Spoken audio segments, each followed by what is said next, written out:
this is RockinRobin, and you are on Rockin' Robin's Garage Sale Find, the YouTube channel that teaches you everything about selling or reselling, whichever way you consider it. We sell on several different formats, and we want to help you make more money. We have been selling for 20 years, and we have lots of tips, lots of secrets, lots of things that you need to know to help you make more money. And today we're going to talk about selling collectibles, some secrets and tips that'll help you make more money, help you not make mistakes when you're selling collectibles. There's a lot of things that we learned over the year, a lot of secrets, a lot of tips that we want to tell you so that if you sell collectibles, you don't buy it and it's a waste of your money, that you know what you're buying and you can make more money. Now, we sell on eBay, and that is our prime area that we sell. We also sell on Mercari. Now, we've only been doing that for a year, but we are getting better and better, and we are selling more. We are selling on Poshmark. We also sell on Facebook Marketplace. And we sell at the flea market because we believe that selling at the flea market and all those places is a way to make more money, which is always our goal. Now, you stay with us. We'll be right back, and we are going to talk about selling collectibles.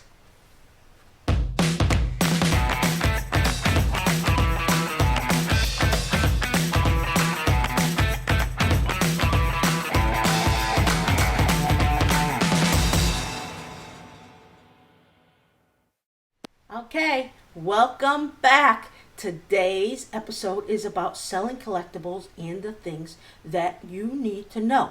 Now, I am going to use this as an example. Okay, right here, this is a collectible. This is what I would consider collectible. Now, when you go and you find a collectible, the first thing you want to look at is to see if there's any chips and cracks. Now, if this was missing or this had a chip or something wasn't right in the back. See, I'm going to show you what that looks like. Now, let's say an arm was missing or this mask was missing. This would be, to me, worthless. I would not buy anything that's chipped or broken. Most of the time, 90% of the time, maybe 99% of the time, is worthless. Do not buy anything broken or chipped. Put that on your list of no-nos.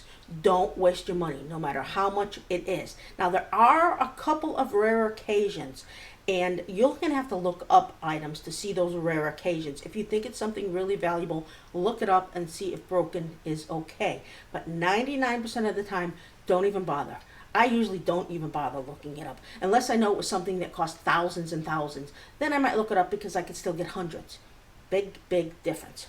Now, the next thing you want to do when you get a collectible is you want to look on the bottom or wherever you can find a name.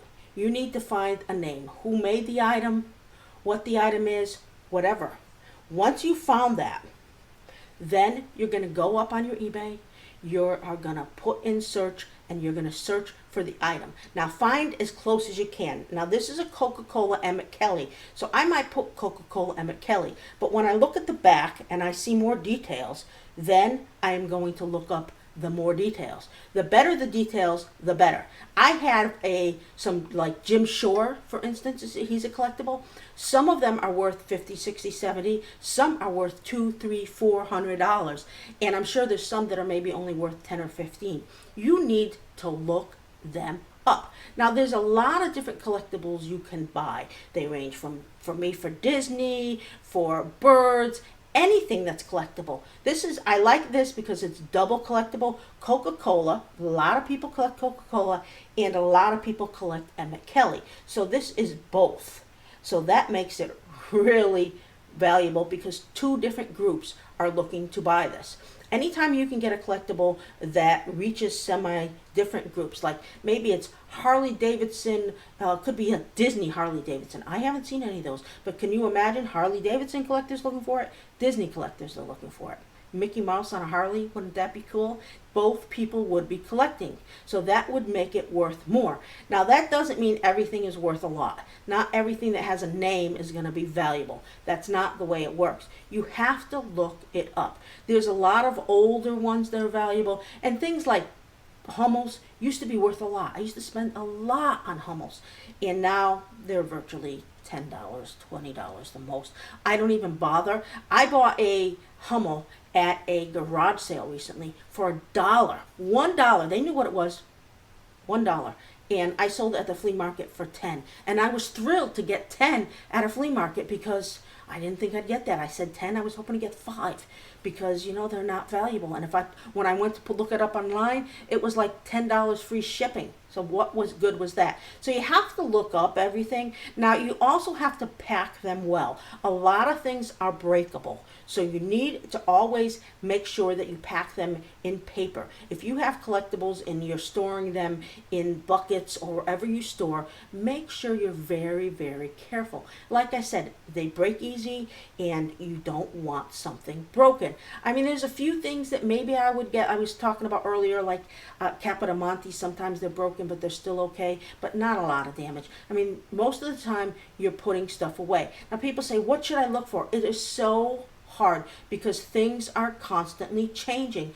One time I got a Baccarat rabbit and it was all glass and I sold it for over $100. Now that same Baccarat rabbit today is maybe worth 20 or 25 because things are constantly changing. So I can't tell you go out there and look just for this or look just for that because something that's valuable today may not be. 10 years ago, if you got Roseville, they were going to be worth at least $100. If they were big, $200, $300. Now, not so much. Then even a little chip, they'd still buy it, still be worth it. Not today.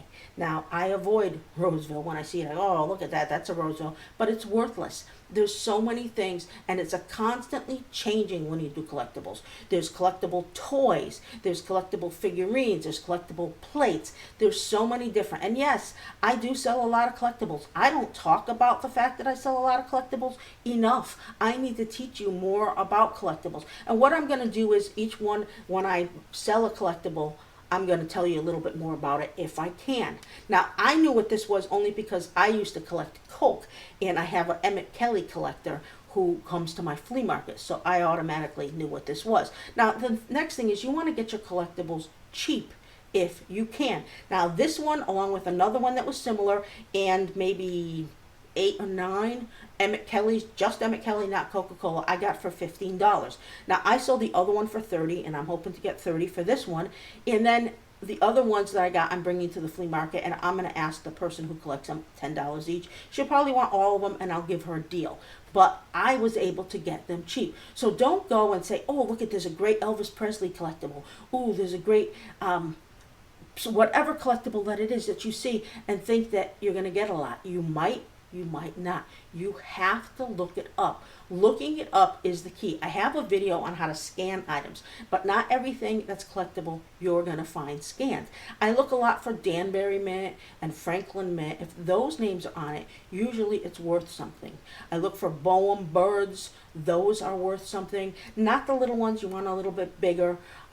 There's a lot of different things I look for. There's a lot of names that I avoid. But collectibles, like I said, are constantly changing. What was worth something right today, in 5 years, may not. So don't say, I just got to collect this, because it may not be worth anything anymore. Things are changing, and you have to constantly use your app to look things up. Even if you've sold something before, it may not be worth anything now. So that is the deal on collectibles. The more you learn, the more you collect, the more you know. Be very careful with them. Describe them completely. If there's anything, even a miscoloration, make sure you describe it because you don't want to get a return. Make sure you pack it well and make sure you insure it. If it is breakable, either send it priority, and that's where I like to, because priority has up to $50 in insurance. And if it's worth more than that, pay the extra or put it in your charge when you charge shipping. I don't want any collectibles to go and be broken, and pack them well, because the post office, UPS, they are rough with these things, and these are very important, and people get very upset when their collectibles are broken. It's not like sending a piece of clothing that can be moved around and no big deal. They have to be careful. They have to arrive in perfect condition. So those are my tips and my secrets and what I know about selling collectibles, because I sell quite a bit of collectibles. Like I said, it's a good place to go, but you have to be careful and don't buy things that are not going to be selling anymore. So this is RockinRobin. I want you to subscribe now. If you like what we've had and we've had to show you, please subscribe. Hit that subscribe button right now. Okay, so you've done that. Now, give us a big thumbs up. That's a like. We really appreciate that. And then go and hit the bell. That means you'll be notified when we have other videos. And you can see what other tips and secrets that we're giving you, because I love to share tips and secrets. Once I find something out, first thing I think is, oh, I got to share it on YouTube and let everybody know that they can do this or they can make more money this way, whatever it is. I love that. And then what I want you to do is, if you have a collectible, put it up on eBay. Put it up on Mercari. Put it up wherever you sell it. Now, if you sell collectibles and you're not sure of the price, put them up at the lowest price for a auction. Otherwise, put them at a little bit higher as a buy it now. Don't put them too low or too high. When I don't know what the price of an item is going to be, I tend to have an auction. It's like I'm going to do today. I have Pokemon cards. I'm going to put them in auction. So this is RockinRobin. Right now, put something up online. Put something up and then put it up for sale. And then you go make yourself some money. And I will see you Friday, and we'll have a flea market tip of the week. Take care now.